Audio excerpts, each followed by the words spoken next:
પ્રકરણ 11 ખેતી. વિશ્વના આશરે 50% લોકો ખેતી પ્રવૃત્તિઓમાં રોકાયેલા છે. અને વિદ્યાર્થી મિત્રો, આપણે જાણીએ છીએ કે આપણો દેશ એ કૃષિ પ્રધાન દેશ છે, એટલે ખેતી પ્રધાન દેશ છે. આપણા દેશની આશરે 2/3 વસ્તી હજુ પણ ખેતી ઉપર નિર્ભર છે. એટલે કે ભારત દેશમાં 2/3 જેટલી વસ્તી છે એ આજે પણ ખેતી ઉપર નિર્ભર છે. દેશની આબાદી અને સમૃદ્ધિનો આધાર આ વ્યવસાયના વિકાસ ઉપર છે. એટલે આપણા દેશની આબાદી અને સમૃદ્ધિ એનો આધાર શાના ઉપર છે? આ ખેતી વ્યવસાય ઉપર આધાર છે. ખેતી વ્યવસાયના વિકાસ ઉપર આધારિત છે. ભારતના ખેતરોમાં જુદા જુદા પાક ઉગાડવામાં આવે છે. એટલે આપણો દેશ ખેતી પ્રધાન દેશ છે અને આપણા દેશના જે ખેતરો છે એમાં જુદા જુદા પાક ઉગાડવામાં આવે છે. જેમાંના કોઈક ખોરાક માટે તો વળી કોઈક પાક ઉદ્યોગ ધંધામાં કામ આવે છે. એટલે અનાજ, બરાબર છે, એ બધું જે છે એ પાક જે છે એ ખેતરોમાં શા માટે ઉગાડવામાં આવે છે? ખોરાક માટે. અને કપાસ છે, રૂ, એ બધો ઉદ્યોગ ધંધાના કામ આવે એટલા માટે ઉગાડવામાં આવે છે. ભારતીય અર્થવ્યવસ્થા મુખ્યત્વે ખેતી ઉપર આધારિત છે. આપણી જે અર્થવ્યવસ્થા છે, આપણું આર્થિક માળખું એ ખેતી ઉપર નિર્ભર છે. ખેતી જેમાં અનાજ, તેલીબિયા, કઠોળ, ફળ, શાકભાજી, ફૂલોને ઉગાડવા અને પશુપાલનનો સમાવેશ થાય છે. ખેતીને કૃષિ પણ કહેવામાં આવે છે. તો વિદ્યાર્થી મિત્રો, ખેતીમાં અનાજ ઉગાડવામાં આવે, તેલીબિયા કે જેમાંથી આપણે તેલ કાઢવામાં આવે છે, પછી કઠોળ, ફળ, શાકભાજી, ફૂલો અને આના ઉપરાંત પશુપાલનનો પણ ખેતીમાં સમાવેશ કરવામાં આવે છે. અને ખેતીને આપણે બીજા શબ્દમાં શું કહીશું? કૃષિ.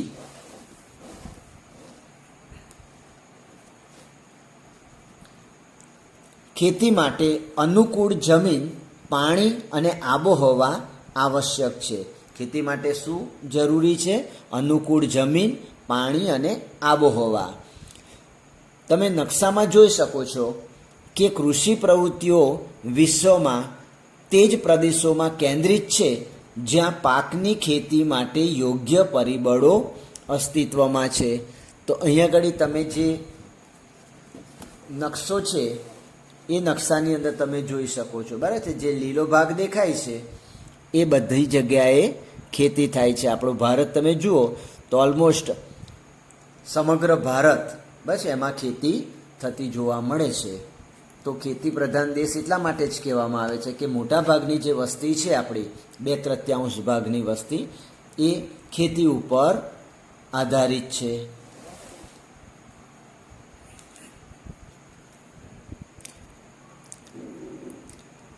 આપણે નકશામાં જોઈ શકો છો કે કૃષિ પ્રવૃત્તિઓ વિશ્વમાં તે જ પ્રદેશોમાં કેન્દ્રિત છે જ્યાં પાકની ખેતી માટે યોગ્ય પરિબળો અસ્તિત્વમાં છે. હવે કૃષિ તંત્ર, એગ્રીકલ્ચર સિસ્ટમ. કૃષિ અથવા ખેતીને એક તંત્રના રૂપમાં જોઈ શકાય છે. તેના અગત્યના રોકાણો બીજ, ખાતરો, મશીનરી અને મજૂર છે. એટલે ખેતીમાં શાના રોકાણની જરૂર પડે છે? બીજની, ખાતરની, મશીનરી અને મજૂરની.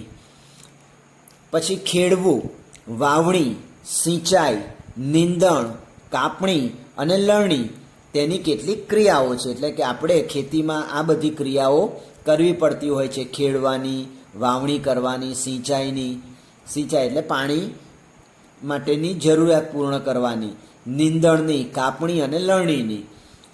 આ તંત્રની ઉપજ અંતર્ગત પાક, ઊન, ડેરી અને મરઘા ઉછેર વગેરે આવે છે.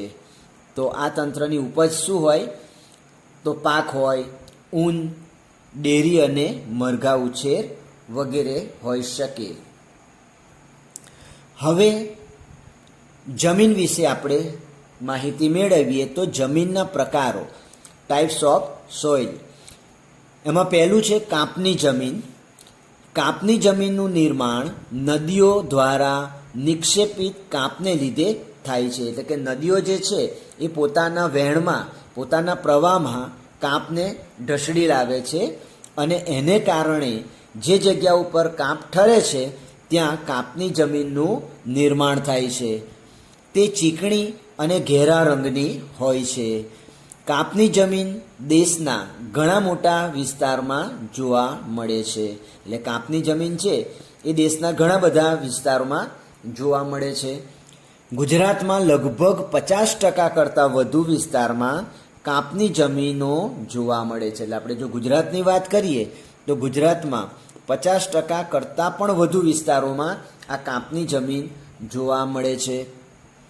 આ જમીનની ફળદ્રુપતા જુદા જુદા સ્થળોએ ભિન્ન ભિન્ન જોવા મળે છે. એટલે આ જે કાંપની જમીનની ફળદ્રુપતા છે એ અલગ અલગ વિસ્તારમાં, અલગ અલગ સ્થળોએ જુદી જુદી જોવા મળે છે.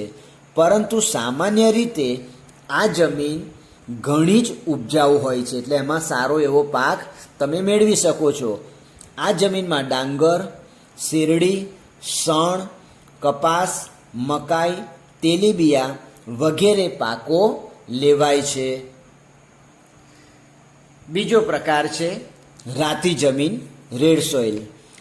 આગ્નેય અને રૂપાંતરિત ખડકો ધરાવતા ક્ષેત્રોમાં રાતી જમીન આવેલી છે. રાતી જમીન ક્યાં આવેલી છે? તો આગ્નેય અને રૂપાંતરિત જે ખડકો છે એ ધરાવતા જે ક્ષેત્રો છે ત્યાં રાતી જમીન આવેલી છે. લોહ તત્વ અને અન્ય સેન્દ્રિય તત્વોને લીધે આ જમીનનો રંગ રાતો દેખાય છે. લોહ તત્વ અને અન્ય સેન્દ્રિય તત્વ એને લીધે આ જમીનનો રંગ રાતો દેખાય છે. ઊંડાઈએ જતાં તે પીળા રંગમાં ફેરવાઈ જાય છે. એટલે જેમ તમે ઊંડાઈ ઉતરતા જાઓ જમીનમાં તેમ પીળા રંગમાં એ ફેરવાઈ જાય છે. આ જમીન પ્રમાણમાં છિદ્રાળુ અને ઉપજાઉ હોય છે. એટલે સારો પાક મેળવી શકાય છે, છિદ્રાળુ હોય છે. આ પ્રકારની જમીનમાં બાજરી, કપાસ, ઘઉં, જુવાર, અળસી, મગફળી, બટાટા વગેરે પાક લેવામાં આવે છે. બરાબર છે. એટલે આ જે રાતી જમીન છે એમાં બાજરી, કપાસ, ઘઉં, જુવાર, અળસી, મગફળી અને બટાટા આ પાક સારો એવો લઈ શકાય છે. પછી છે કાળી જમીન, બ્લેક સોઇલ. આ જમીન ચીકણી અને કસવાળી હોય છે. કાળી જમીન કેવી હોય છે?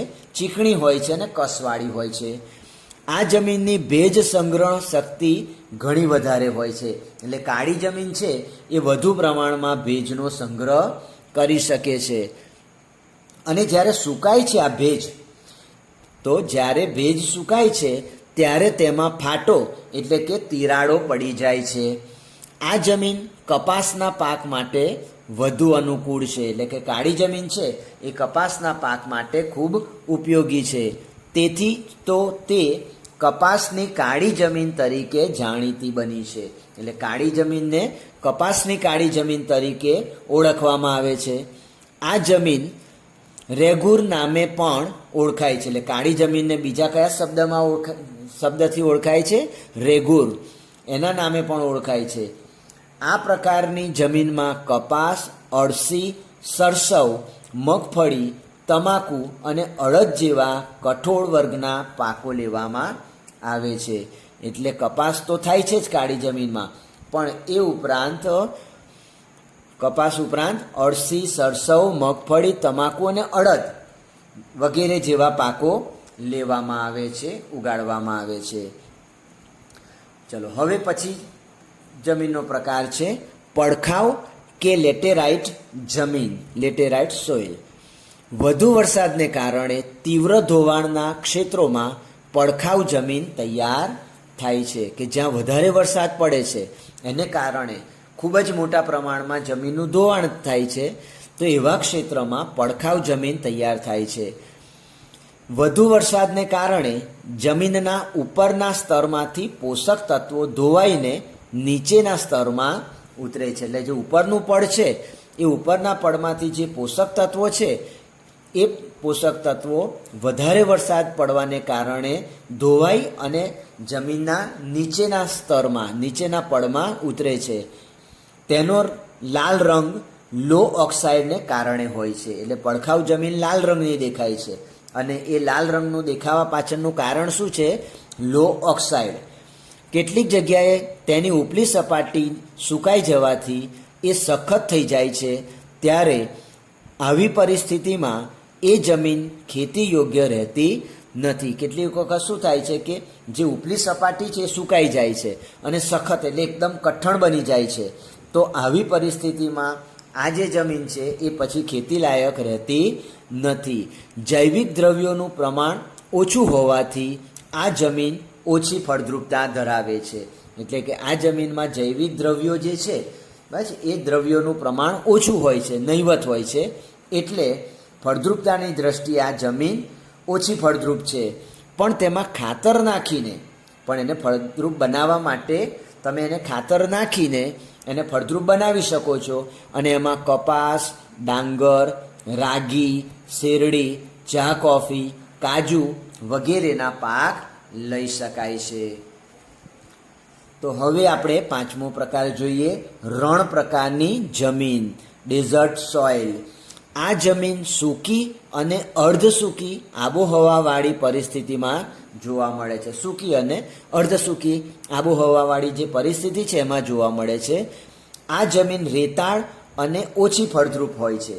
આમાં રણ પ્રકારની જે જમીન છે રેતાળ જમીન હોય છે, ઓછી ફળદ્રુપ હોય છે. તેમાં દ્રાવ્ય ક્ષારોનું પ્રમાણ વધારે હોય છે. સિંચાઈની સુવિધાઓથી તેમાં બાજરી, જુવારનો પાક લેવાય છે. એટલે જો સિંચાઈની વ્યવસ્થા થાય તો એમાં બાજરી અને જુવાર જેવો પાક લઈ શકાય છે.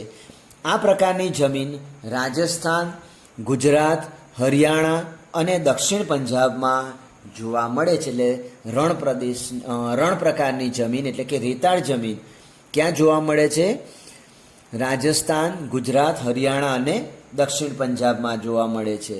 ગુજરાતમાં આ પ્રકારની જમીન સૌરાષ્ટ્ર, કચ્છ અને ઉત્તર ગુજરાતના કેટલાક વિસ્તારોમાં આવેલી છે. પછીની છે જમીનનો પ્રકાર પર્વતીય જમીન, માઉન્ટેન સોઇલ. આ જમીન મુખ્યત્વે હિમાલયના વિસ્તારમાં જોવા મળે છે. તેનું સ્તર પાતળું અને અપરિપક્વ હોય છે. હિમાલયના સામાન્ય ઊંચાઈના ભાગોમાં દેવદાર, એટલે આપણે દિવાસળીનું ખોખું, ચાની પેટી જે છે ને એ દેવદારના વૃક્ષના લાકડામાંથી બનાવવામાં આવતી હતી. એટલે દેવદાર, ચીડ, પાઇન વગેરે વૃક્ષોના વિસ્તારમાં આ પ્રકારની જમીન જોવા મળે છે. પછી સાતમો પ્રકાર છે જંગલ પ્રકારની જમીન, ફોરેસ્ટ સોઇલ. વૃક્ષોના ખરેલા પાંદડાથી ભૂસપાટી ઢંકાયેલી હોય છે. એટલે કે જંગલ વિસ્તાર હોય ત્યાં વૃક્ષોના જે પાંદડા છે એ ખરી જાય તો એનાથી જે જમીન છે એ ઢંકાઈ જાય છે અને તે પાંદડા સડવાથી સેન્દ્રિય દ્રવ્યોનું પ્રમાણ વધવાથી જમીનનો ઉપરનો ભાગ કાળો બનેલો હોય છે. એટલે આ જે પાંદડા છે એ સડે અને એને કારણે જે જમીનનો ઉપરનો ભાગ છે એ કાળા રંગનો બની જાય છે. જે જમીન તળમાં નીચેની તરફ જતા ભૂરા કે લાલ રંગમાં ફેરવાઈ જાય છે અને આ જમીનના તળમાં એટલે કે નીચેના પડમાં જતા ભૂરા કે લાલ રંગમાં ફેરવાય છે. આ જમીનમાં ચા, કોફી, તેજાના ઉપરાંત ઘઉં, મકાઈ, જવ, ડાંગર વગેરે પાકો લેવાય છે. આ જમીન અમુક જ ક્ષેત્રોમાં જોવા મળે છે. પછી આઠમો પ્રકાર છે દલદલ કે પીટ પ્રકારની જમીન. આ પ્રકારની જમીન ભેજવાળા વિસ્તારોમાં જૈવિક પદાર્થોના સંગ્રહથી બને છે. કે જે વિસ્તાર જમીન જે છે એ ભેજવાળી હોય એવા ભેજવાળા વિસ્તારોમાં જૈવિક પદાર્થોના સંગ્રહથી બને છે. આ જમીન વર્ષા ઋતુ દરમિયાન પાણીમાં ડૂબેલી હોય છે. એટલે જ્યારે વરસાદ પડે છે ત્યાં આ જમીનમાં પાણી ભરાઈ જાય છે અને પાણી ઓસરી જતાં તે જમીનમાં ડાંગરની ખેતી કરવામાં આવે છે. એટલે પાણી ઓસરી જાય એટલે કે જમીનમાં ઉતરી જાય ત્યારે એ જમીનમાં ડાંગરની ખેતી કરવામાં આવે છે. તેમાં ક્ષારીય અને જૈવિક પદાર્થોની અધિકતા હોય છે. એમાં ક્ષાર અને જૈવિક પદાર્થો વધુ પ્રમાણમાં જોવા મળે છે. આ જમીન જે તે ક્ષેત્રોમાં અત્યંત મર્યાદિત વિસ્તારોમાં જોવા મળે છે, એટલે બહુ ઓછા પ્રમાણમાં જોવા મળે છે. ચાલો વિદ્યાર્થી મિત્રો, હવે આપણે આ જમીનના પ્રકાર જોયા. હવે આપણે ખેતીના પ્રકાર જોઈએ, એટલે ટાઈપ્સ ઓફ એગ્રીકલ્ચર. વિશ્વમાં ખેતી વિવિધ રીતે કરવામાં આવે છે. દુનિયામાં ખેતી જે છે એ જુદી જુદી રીતે કરવામાં આવે છે. ભૌગોલિક પરિસ્થિતિઓ, ઉત્પાદનની માંગ, સિંચાઈ પદ્ધતિ એટલે કે જ્યાં સિંચાઈની વ્યવસ્થા છે, ખેત પેદાશો, આર્થિક વળતર, મજૂર અને તકનિકના એટલે કે ટેકનિકના સ્તરના આધારે ખેતીના પ્રકારો પાડવામાં આવે છે. એમાં પહેલું છે ખેતીના પ્રકારમાં જીવન નિર્વાહ ખેતી. ખેડૂતની આર્થિક સ્થિતિ પ્રમાણમાં નબળી હોય છે, એટલે જે ખેડૂત છે એ આર્થિક રીતે એ નબળો હોય છે, આર્થિક રીતે સદ્ધર હોતો નથી. નાના કદના ખેતરોમાં મોંઘા બિયારણો, ખાતર અને જંતુનાશકોનો ઉપયોગ કરવો પોસાય તેમ નથી. એટલે ખેડૂત ગરીબ હોય એટલે એમને મોંઘા બિયારણો, ખાતર અને જંતુનાશકનો ઉપયોગ કરવો પોસાય તેમ નથી. ખેતરમાં થતું અનાજનું ઉત્પાદન પોતાના પરિવારના ઉપયોગ જેટલું જ થાય છે. એટલે ખેતરમાં જે અનાજનું ઉત્પાદન થાય છે એ પોતાના પરિવારના ઉપયોગ જેટલું જ, જરૂરિયાત જેટલું જ મર્યાદિત હોય છે, જે તેના કુટુંબના ભરણ પોષણમાં જ વપરાઈ જાય છે. એટલે એટલું અનાજ તો પોતાના કુટુંબના ભરણ પોષણમાં વપરાઈ જતું હોય છે, તો તેને જીવન નિર્વાહ ખેતી કહે છે. આ પ્રકારની ખેતી ખેડૂત પરિવારની જરૂરિયાતોને પૂરી કરવા માટે કરવામાં આવે છે. એટલે જે ખેડૂત પરિવાર છે એમની જે જરૂરિયાત છે એ જરૂરિયાતને પૂર્ણ કરવા પૂરતી થાય છે. આ પ્રકારની ખેતીમાં મુખ્યત્વે ધાન્ય પાકો એટલે કે અનાજ જેવા પાકો વાવવામાં આવે છે. જો કે ધીમે ધીમે આ પ્રકારની ખેતીનો વિસ્તાર હવે ઘટતો જાય છે. એટલે હવે ખેડૂતો થોડાક પગભર થયા છે, સદ્ધર થયા છે, એટલા માટે એ પોતાના જીવન નિર્વાહ પૂરતું અનાજ તો ઉત્પન્ન કરી જ લે છે અને એ અનાજને વેચી, વધારાના અનાજને વેચી અને પોતે આવક પણ મેળવી શકે છે. સ્થળાંતરીય એટલે કે ઝૂમ ખેતી. આ પ્રકારની ખેતી જંગલોમાં વસતી જનજાતિઓ દ્વારા વૃક્ષો કાપીને તેને સળગાવીને જમીન સાફ કરી રાખને જમીનમાં ભેળવી ત્યાં ખેતી કરાય છે. અગાઉ આપણે જોયું ને કે જંગલમાં જે વસ્તી, જે જનજાતિ છે એ વૃક્ષો કાપી નાખે અધવચ્ચેથી અને એને સળગાવી દે, અને એ જમીનમાં જે વૃક્ષો સળગે અને જે રાખ થાય છે એ જમીનમાં ભેળવી દે છે અને ત્યાં ખેતી કરે છે. અહીં 2-3 વર્ષ ખેતી કરાય છે. જમીનની ફળદ્રુપતા ઘટતા આ વિસ્તાર છોડી દઈ બીજી જગ્યાએ આ જ રીતે ખેતી શરૂ કરવામાં આવે છે. એટલે જમીનની ફળદ્રુપતા 2-3 વર્ષ સુધી રહે છે, પછી ઘટી જાય એટલે જમીનની ફળદ્રુપતા ઘટતા એ વિસ્તાર છોડી દેવામાં આવે છે અને અન્ય વિસ્તારમાં આ જ રીતે ખેતી કરવામાં આવે છે. તેને ઝૂમ ખેતી પણ કહે છે અથવા તો સ્થળાંતરીય ખેતી. આ ખેતીમાં ધાન્ય પાક કે શાકભાજી ઉગાડાય છે. આ ખેતીમાં ઉત્પાદન ખૂબ ઓછું થાય છે.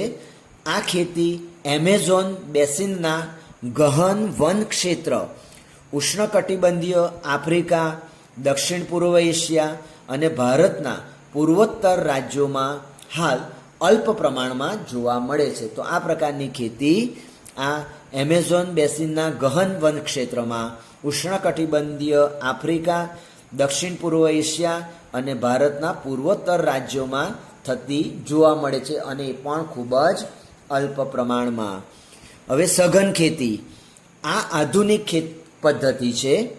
તેમાં સિંચાઈની સુવિધાઓ એટલે પાણી પૂરું પાડવાની સુવિધાઓ, ઉત્તમ બિયારણ એટલે સારામાં સારું બિયારણ, ખેતીની નવી ટેકનોલોજી, રાસાયણિક ખાતરો, કીટનાશકો અને વિવિધ પ્રક્રિયામાં યંત્રોનો વ્યાપક ઉપયોગ કરવામાં આવે છે. એટલે કે લણણી માટેનું મશીન, વાવણી માટેનું મશીન, બરાબર છે, આ બધા યંત્રોનો ઉપયોગ કરવામાં આવે છે. તો આ પ્રકારે થતી ખેતીને સઘન ખેતી કહે છે. આ ખેતીમાં રોકડિયા પાકનું વાવેતર વધારે કરાય છે. અહીં હેક્ટર દીઠ ઉત્પાદનમાં ખૂબ જ વધારો થયેલ છે, કેમ કે બધી ખેતીની નવી ટેકનોલોજી, રાસાયણિક ખાતરો, કીટનાશક એટલે જંતુનાશક વગેરેનો ઉપયોગ કરવામાં આવે છે, એટલે ઉત્પાદનમાં સારો એવા પ્રમાણમાં વધારો થયેલો છે. અને આ પ્રકારની ખેતી હેઠળનો વાવેતર વિસ્તાર સતત વધતો જાય છે, એટલે વધુ ને વધુ વિસ્તારમાં આ સઘન ખેતી થતી જોવા મળે છે. આ ખેતીમાં આર્થિક વળતરને મહત્ત્વ આપવામાં આવે છે, એટલે પૈસો કમાવાને મહત્ત્વ આપવામાં આવે છે, તેથી તેને વ્યાપારી ખેતી પણ કહે છે. નફો મેળવવા માટે વેપાર કરવામાં આવે છે, અને આ સઘન ખેતીમાં પણ આર્થિક વળતર મેળવવા માટે કરવામાં આવતી હોવાથી એને વ્યાપારી ખેતી પણ કહે છે. ગુજરાતમાં સુરત, વલસાડ, આણંદ વગેરે જિલ્લામાં આ પ્રકારે ખેતી થાય છે. હવે આપણે સૂકી ખેતી, ડ્રાય ફાર્મિંગ એના વિશે સમજીએ. જ્યાં વરસાદનું પ્રમાણ ઓછું છે અને સિંચાઈની અપૂરતી સગવડ અને ચોમાસામાં જ્યાં પાણીનો સંગ્રહ થતો હોય તેવી નીચાણવાળી જમીનમાં પાણી સુકાઈ ગયા બાદ ખેતી થાય છે, તેને સૂકી ખેતી કહે છે. અહીં જુવાર, બાજરી અને કઠોળ જેવા પાણીની ઓછી જરૂરિયાતવાળા પાકોની ખેતી થાય છે. તો અહીં જે છે ને કે જ્યાં વરસાદનું પ્રમાણ ઓછું હોય, જ્યાં સિંચાઈની સગવડ પૂરતા પ્રમાણમાં ન હોય, અને જ્યાં ચોમાસાની અંદર પાણીનો સંગ્રહ થાય છે એટલે પાણી ભરાઈ જાય એવી નીચાણવાળી વિસ્તાર જે જમીન છે એ જમીનમાં જ્યારે પાણી સુકાઈ જાય ત્યાર પછી એમાં ખેતી કરવામાં આવે છે, એટલે એને સૂકી ખેતી કહે છે. અને ત્યાં જુવાર, બાજરી, કઠોળ જેવા પાણીની જ્યાં ઓછી જરૂરિયાતવાળા પાકો છે એની ખેતી થાય છે. ગુજરાતમાં ભાલ પ્રદેશમાં ચોમાસું પૂરું થયા બાદ ભેજવાળી જમીનમાં ઘઉં અને ચણાનો પાક આ પ્રકારે લેવામાં આવે છે.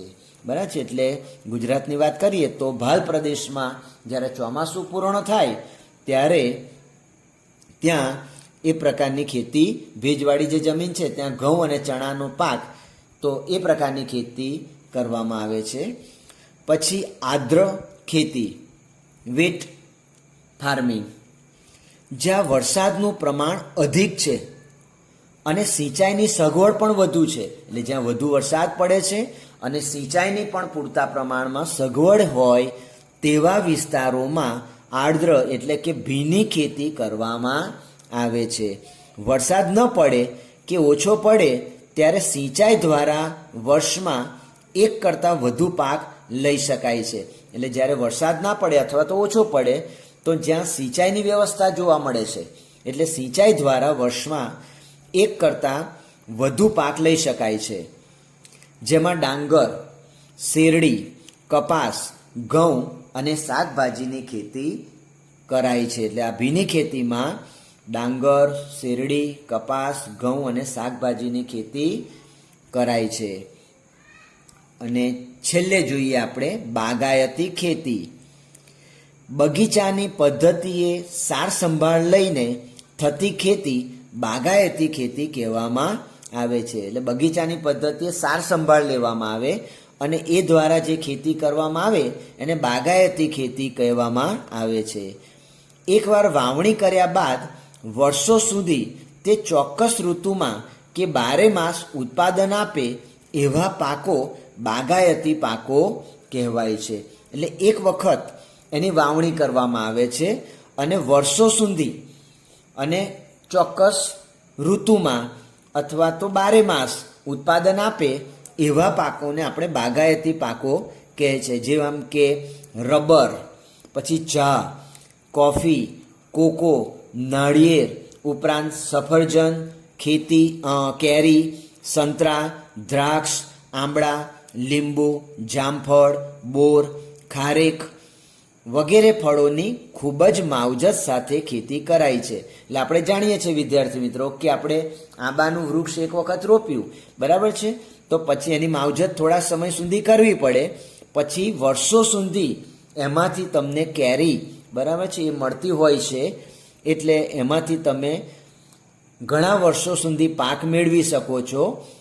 એ જ રીતના નાળિયેર છે, દ્રાક્ષના વેલા છે, આંબળાનું ઝાડ છે, લીંબોળી હોય એ છે. પછી જામફળ એટલે જામફળી રોપવામાં આવે, ખારેક ને બધું, તો એ થોડાક સમય સુધી એની માવજતની જરૂર છે.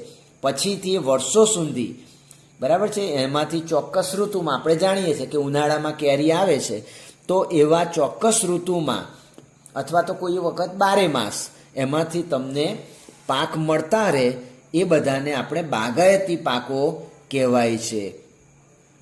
શરૂઆતમાં એની માવજતની જરૂર પડે છે, ત્યારબાદ વર્ષો સુધી તેમાંથી તમે ઉત્પાદન મેળવી શકો છો. તો વિદ્યાર્થી મિત્રો, આ થયા ખેતીના પ્રકાર.